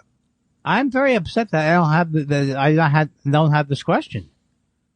I can't, and now I know how I used to really feel.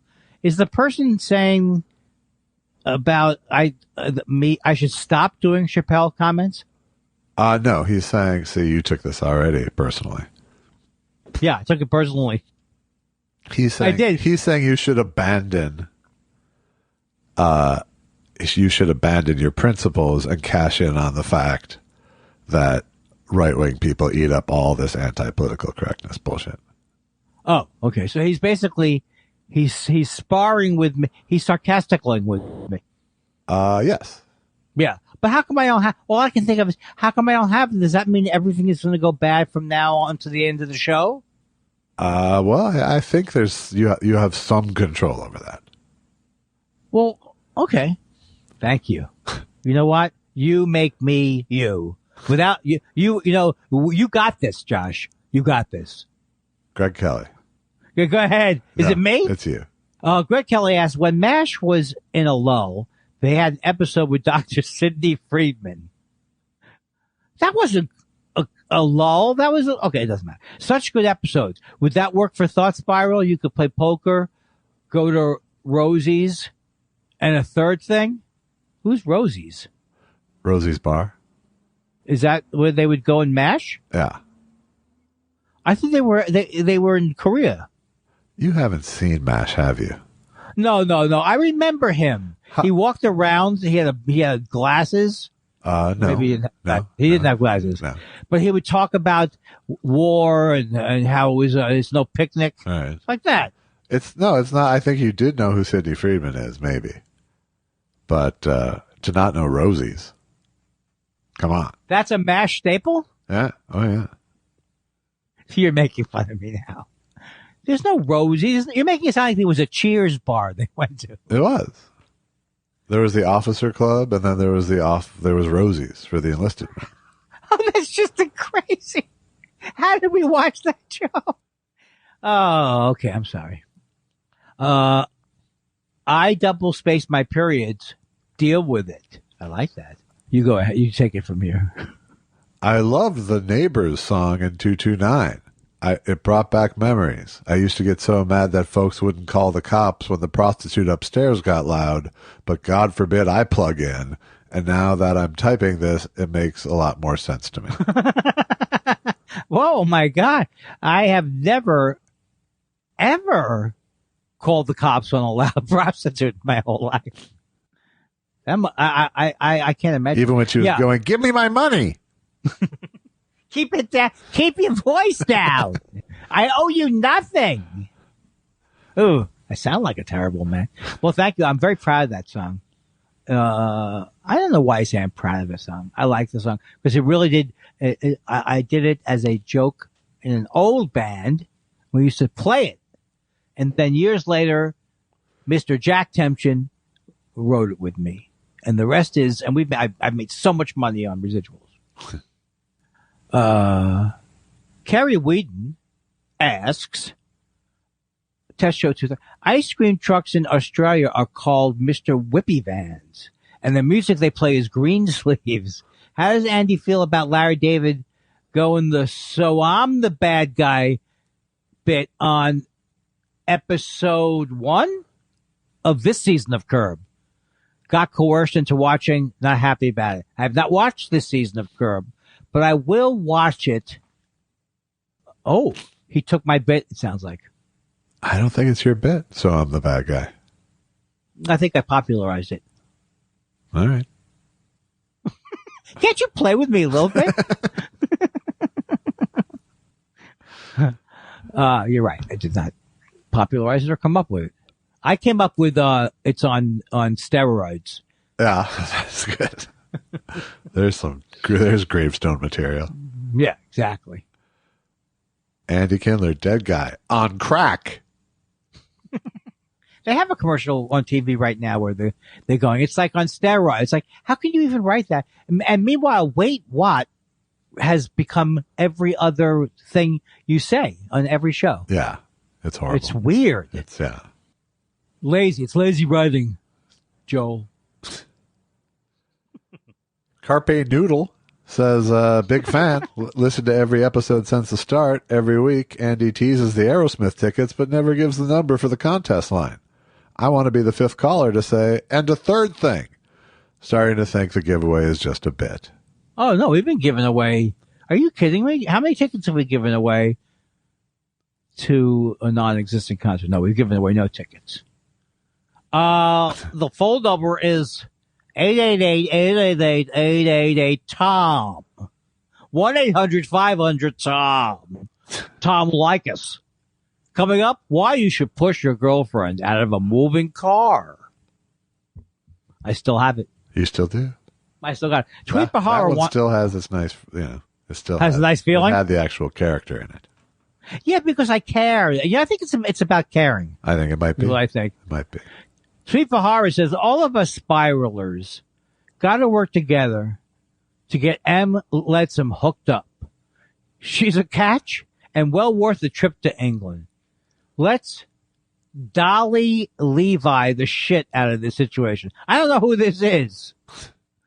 Dolly Levi. Hello, Dolly. Do you? Hello, Dolly. Her last name was Levi? Yeah.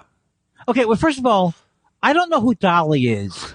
I know that I'm so sick of nothing against what you're saying. I don't know if M would like that, but I'm all for it if she wants us to help with some kind of show giveaway. Personally, I find the idea creepy. Well, certainly he made it sound great. Not that M. Leadsom is the least bit creepy. I agree with his assertion of her qualities as a person and a catch. Yeah, but just the way he's putting her on some kind of a meat scale. Yeah. And wrapping her in some kind of and putting it in our hands somehow is wax paper. I've got the not a route to happiness. Yeah, you start it, and we'll see if we yeah. I think you put him in his Bahara. Seth Dick III says, "Ha! Who took the money? Who took the money away? Who took the money? Who took the money away? And it's always your time here at the edge of the stage. I've got a girlfriend who's better than liar. I don't do it. Schmick it. I think Seth Dick III knew what he was unleashing. Oh my God, I got a little dizzy from that. Jason, back by unpopular demand, Parton, says, normally, I listen to the show on Mondays at work, but we change our shifts from October to about March, and it screws up my schedule. Now I listen on Tuesday, and I always think it's Monday. Do scheduling changes like this mess with you guys at all? Well, I went about a year not knowing what day it was last year. So well, yes. And I still have, rituals from when I was a kid that still stick with me. So like even Saturday Night Live is a ritual that sticks with me. You know, like I think about it because I didn't go out on Saturdays and I watched the show. Right. Am I making a point or not really? No, not really. But no, you know how like it used to be. So no, you always know what day it is what you're saying? No, like Thursday was Cheers or something. It used to be. I used to know when Seinfeld came out, and right. The Sopranos was always Sunday, so it always felt like a ritual. But this goes back to me thinking everyone's my Andy, age. It sounds like all of your rituals are watching TV. I guess it doesn't sound. I make it sound less exotic. A.D. Morgan asks, to be clear, I think there's an earlier one you should show the click show this thread. Oh, show this thread. Yeah. Okay. A.D. Morgan says, Buster's dad, Joe Keaton, could put one foot up on a table, then the other, and hang in midair as if relaxing. I think smoking a pipe before crashing to the ground. Maybe Andy's mom was anxious for his dad and was distracting herself to cope. Is this a chomping story? Yes. This is follow-up. One was we talked about Buster Keaton being in his parents' vaudeville act where his dad would throw him around. Oh, right. No, I can guarantee you that my mom was so self-involved that would never would never happen. Now read part two is his rebuttal. Okay. To be clear, the possibility exists that Andy's mom, anxious for her husband's well-being from public speech making, busies herself with an activity. Eating is the one available to us at a wedding, so she is not riding the performance roller coaster as it occurs. No, she's not listening to my dad. She's not even emotionally at the wedding, probably. You can't ever predict what caused my mother's, what's it called? Moods. But it seems like you can predict that it wasn't ever concern for others.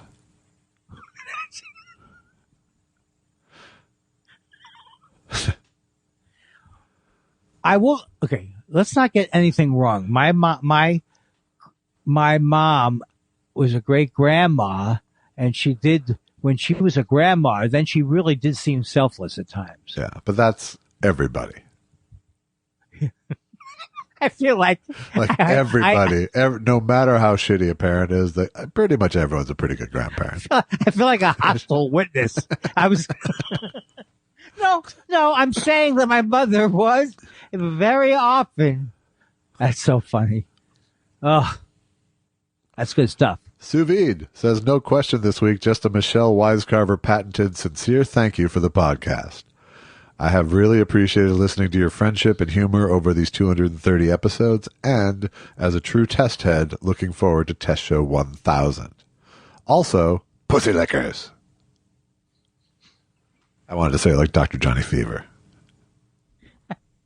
I think that you don't. Well, thank you. You don't. I don't remember that. No. You don't remember that the times that you said pussy lickers and then I do remember saying that. Yes. I do remember, but I don't remember the context. Yeah. Well, it's kind of almost wasn't any. Wasn't I trying to act like a misogynist or something? I don't know. You know, because I know you're involved with the editing. Yeah, but I don't like store the shit in my head for years come on. at a time. Do you have things on carts for our show? I do. It's all on cards. Oh, that's good. That's good. Okay, where are we now? I'm really, really Chris lost. Z. Chris Z says, how is Neighbors not the theme song to ID's Fear Thy Neighbor? Yeah. Gosh, I mean, I don't know that no, because they don't need a humorous song, but I would be all for it. The ID songs have to have a little bit of, someone could get killed. And then a grinding sound sometimes. Ew, ew. That's not a grinding sound. No. But how about, or sound of a door when it's creaking? Creak, creak. Blood. I'm building up my sound effects library off this. Could you imagine if you had that little free time or that much free time? Yes. That you would do one more. No, Josh, it's okay. Joshy.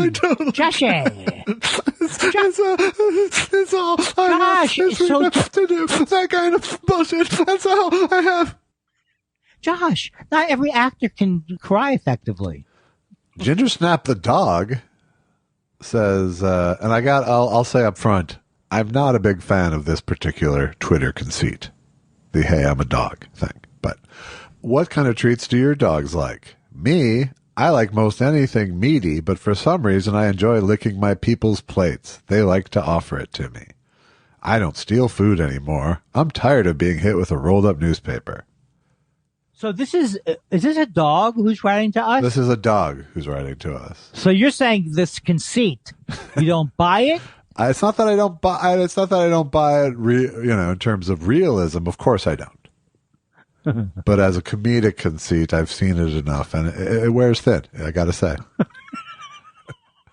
I want to give our listeners the same kind of honesty I gave you with the Cuomo thing. Yeah, but you could go, that being said, you could answer the question because I can't. My dogs like the meatier snacks. They also like Lucky likes carrots, raw, and they both like cooked carrots. They both like most vegetables. How would you know these things? Because I give it to them and they eat them. Now, do all dog owners? Obviously, you learn what not to feed your dog, but there must be when times are slow. Let's see if he enjoys this. Well, it's not like a separate activity, but after dinner, you see what's left over and go, what could the dogs eat? And what's so great about being a dog? Who needs a milk bowl? Sorry. Our dogs refer to it as second dinner. I miss your doggies. I really do. Yeah. And finally, is it finally? Yeah. But you could have letters you want to read. I think I actually do have one letter to read. Oh, okay. How did Esai Pickles asks, how did is it Esai? Yeah. Why do I say Esai? Of course it's Spanish. How did Esai 76 know it was time for the dentist? It was 2:30. Thanks for the hilarity and the poignancy. I don't get that callback. I don't know why you decided to do such an Asian racist thing like that to close the show, Andy. I say, have I told you about chickens? All right, look, we don't do this. He's trying. No, Josh doesn't even know I've spent 4 years in the Chinese American local community council. I was in the Chinese American Rotary Club. I was in the He Won't Hang Up. Don't hang up on me. I'm not, because I have one more. Oh, that's right. Letter. Okay. One more letter. And it's short. Kevin says, Dear Josh and Andy, if the traveling Wilburys were all drowning in the middle of a lake and you only had one life preserver, which one would you throw it to? For the purposes of this question, assume that every member is currently alive and whoever you save will go on to live a long and prosperous life. That's from Kevin. Of course I'm going to save Bob Dylan. Fuck those rest of them. I save the Beatle. I think you're right. Really? Would you save George over Bob? I might save Roy Orbison because his voice is so delightful. I'm drowning, I'm drowning, I'm drowning. That's a tough one. That's like a Sophie's Choice thing without the actual drama of it. Well, it's not a full Sophie's Choice, because I'll tell you one goddamn thing, that Mr. ELO is headed for the bottom. Before we go this week, Josh, do you have as many delightful people that you've met in your life, like that Paul McCartney seems to have met? That Ben, he goes down to the thing, and there's a lorry at the thing, and he's got another head. He's got another head. And Eleanor, I was sitting around, and I was going, hello, rugby, hello, Ugby. They were Eleanor Rigby. Eleanor Rigby. It stuck with me. I said, hey, Joan, don't make it sad. And then I said to myself, Jude, do a oopa